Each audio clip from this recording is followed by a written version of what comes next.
प्रिय विद्यार्थियों, आज हम बीकॉम पार्ट फर्स्ट के बिजनेस लॉ पेपर के अंतर्गत अनुबंध के बारे में पढ़ेंगे। सबसे पहले हम ये देखेंगे कि अनुबंध होता क्या है, अर्थात अनुबंध किसे कहा जाता है, अनुबंध की क्या परिभाषा होती है।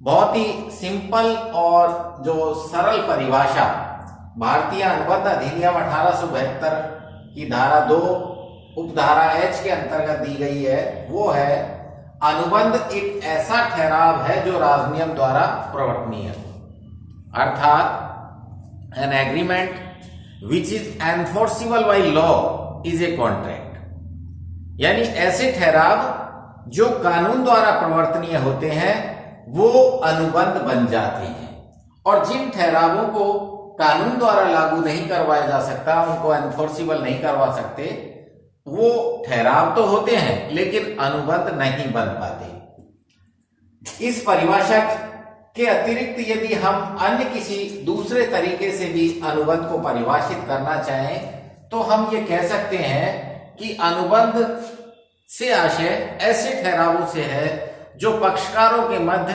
वैधानिक दायित्वों की उत्पत्ति करते हैं, अर्थात जिनको करने से पक्षकारों के बीच लीगल रेस्पॉन्सिबिलिटी पैदा होती है, लीगल ऑब्लिगेशंस उनके मध्य पैदा होती है, और वो पक्षकार उस वैधानिक दायित्वों को पूरा करने के लिए बाध्य होते हैं।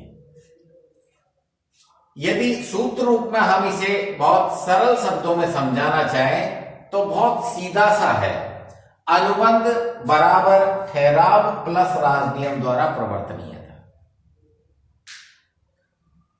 इस परिभाषा की यदि व्याख्या की जाए तो केवल दो बातें आपको देखने को मिलती हैं कि अनुबंध क्या होते हैं, अनुबंध ठहराव होते हैं, अर्थात अनुबंध होने के लिए पक्षकारों के मध्य पहले ठहराव होना चाहिए। दूसरी जो विशेषता देखने को मिलती है वो है कि ठहराव भी कैसा हो, जो राजनियम द्वारा प्रवर्तनीय हो। यदि ठहराव ऐसा है जिसे हम राजनियम द्वारा प्रवर्तनीय नहीं करा सकते तो वह अनुबंध को जन्म नहीं दे सकता। तो इस तरह से आपने देखा कि 2H अनुबंध को किस रूप में परिभाषित करती है। बहुत ही संक्षिप्त रूप में हम अनुबंध को कैसे परिभाषित कर सकते हैं, और यदि किसी अन्य तरीके से हम अनुबंध को परिभाषित करना चाहें तो हम उसके लिए अनुबंध को किस तरह से परिभाषित करते हैं। जैसा कि मैंने आपको बताया कि अनुबंध ऐसे ठहराव जो पक्षकारों के मध्य वैधानिक दायित्व पैदा करे। इसके आगे हम देखेंगे कि जो अनुबंध होता है, वैध अनुबंध, उसके क्या आवश्यक लक्षण या तत्व होते हैं, यानी उसकी एसेंशियल्स या कैरेक्टरिस्टिक्स क्या होती है। एक अनुबंध की जो है वैध जो कैरेक्टरिस्टिक्स है वो क्या है। तो इसके अंतर्गत सबसे पहली इसकी जो विशेषता निकल के आती है वो है एक से अधिक पक्षकारों का होना। आप जानते हैं कि अनुबंध करने के लिए या ठहराव करने के लिए प्रस्ताव एवं स्वीकृति की आवश्यकता होती है, अर्थात एक पक्षकार प्रस्ताव करता है और दूसरा पक्षकार उस प्रस्ताव को स्वीकार करता है, तब जाके अनुबंध का जन्म होता है। तो सबसे पहली विशेषता इसकी होती है कि पक्षकारों की संख्या एक से अधिक होनी चाहिए, या दूसरे रूप में आप कहें 2 or more party, there must be 2 or more party, क्योंकि अकेला व्यक्ति अनुबंध को जन्म नहीं दे सकता।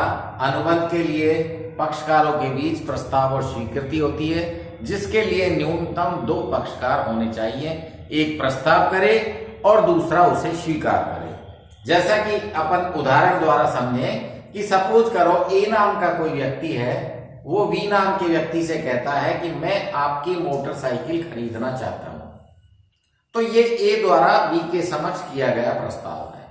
अब इस प्रस्ताव को स्वीकार करना या नहीं करना बी पर निर्भर करता है। बी चाहे तो इसे स्वीकार करके अपनी मोटरसाइकिल बेच सकता है, और बी चाहे तो इनकार कर सकता है कि भाई मुझे नहीं बेचनी है।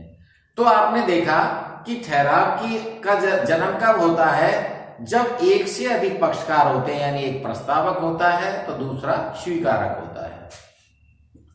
दूसरी इसकी जो विशेषता है वो है ठहराव का होना। केवल दो या अधिक व्यक्तियों के होने से भी ठहराव का जन्म नहीं होता है। जैसा कि क्लास में बहुत सारे स्टूडेंट होते हैं जब पढ़ते हैं जब, लेकिन क्या बहुत सारे होने की वजह से उनके मध्य किसी तरह के ठहराव की उत्पत्ति होती है? नहीं होती। ठहराव की उत्पत्ति कब होती है? जब उनमें से कोई छात्र दूसरे छात्र के समक्ष पहले प्रस्ताव करे और दूसरा पक्षकार, दूसरा छात्र उस प्रस्ताव को स्वीकार करे। जैसे ही प्रस्ताव स्वीकार कर लिया जाता है वो ठहराव बन जाता है। और यदि ठहराव ऐसा है जिसे कानून द्वारा आप लागू करवा सकते हैं, उसे प्रवर्तनीय करवा सकते हैं, तो वह ठहराव अनुबंध बन जाता है। तो दूसरी विशेषता आपने देखी कि केवल दो या अधिक पक्षकारों के होने से ठहराव नहीं होता। ठहराव कब होता है? जब पक्षकारों के अनुबंध कब होता है? जब पक्षकारों के बीच ठहराव होता है। और ठहराव की जो उत्पत्ति होती है वो होती है आपके प्रस्ताव प्लस स्वीकृति से। आप कहें तो बहुत संक्षेप में आप कह सकते हैं ठहराव बराबर प्रस्ताव प्लस स्वीकृति।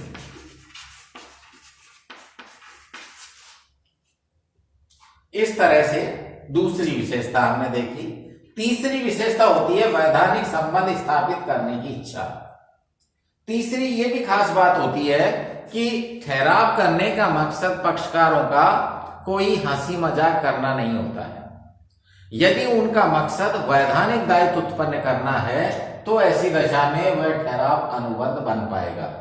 तो पक्षकारों का जो मकसद है वो वैधानिक संबंध या वैधानिक दायित्वों की उत्पत्ति करने का होना चाहिए। जैसे कि सपोज करो ए बी से कह रहा है कि मैं आपकी मोटरसाइकिल खरीदना चाहता हूं और बी कहता है मैं बेचने के लिए तैयार हूं। जैसे ही वो अपनी सहमति देगा उनके बीच ठहराव हो जाएगा। और चूंकि ये ठहराव जो है एक वैध ठहराव है, इस ठहराव को कानून द्वारा प्रवर्तनीय करवा सकते। कानून द्वारा यदि बी बाद में बदलता है तो ए उसके खिलाफ कोर्ट में जा सकता है, यदि ए बदलता है तो बी उसके खिलाफ कोर्ट में जा सकता है। तो पक्षकारों की जो इच्छा है वो वैधानिक संबंध स्थापित करने की होनी चाहिए। चौथा है पक्षकारों में अनुबंध की क्षमता का होना। यह भी महत्वपूर्ण है। पक्षकारों में अनुबंध की क्षमता का होना यानी कॉम्पिटेंट टू कॉन्ट्रैक्ट। यदि आप में अनुबंध करने की क्षमता नहीं है तो आप अनुबंध नहीं कर सकते। अब अनुबंध करने की क्षमता से यहां पर क्या आशय है, उसके अंतर्गत हम तीन बातें देखते हैं। पहली बात, पक्षकार जो है वयस्क होना चाहिए। वयस्क पक्षकार से आशय होता है कि पक्षकार की आयु 18 वर्ष या उससे अधिक होनी चाहिए। दूसरी खास बात है कि पक्षकार किसी अनुबंध द्वारा अयोग्य घोषित नहीं होना चाहिए। तीसरी बात है कि पक्षकार दिमागी रूप से स्वस्थ होना चाहिए, यानी वयस्क हो, स्वस्थ मस्तिष्क का हो और किसी राजनियम द्वारा वो अनुबंध के अयोग्य घोषित न हो। यदि ये तीन विशेषताएं पक्षकार के अंदर है तो वह पक्षकार अनुबंध के योग्य माना जाता है।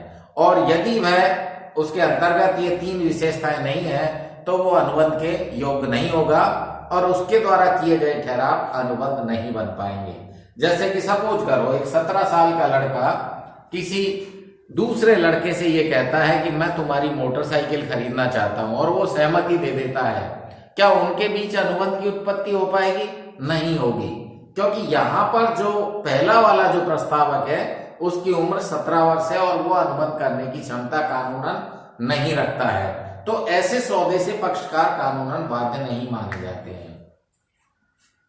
इस नेक्स्ट विशेषता है कि सहमति का होना, यानी उनके बीच there must be consent between the parties.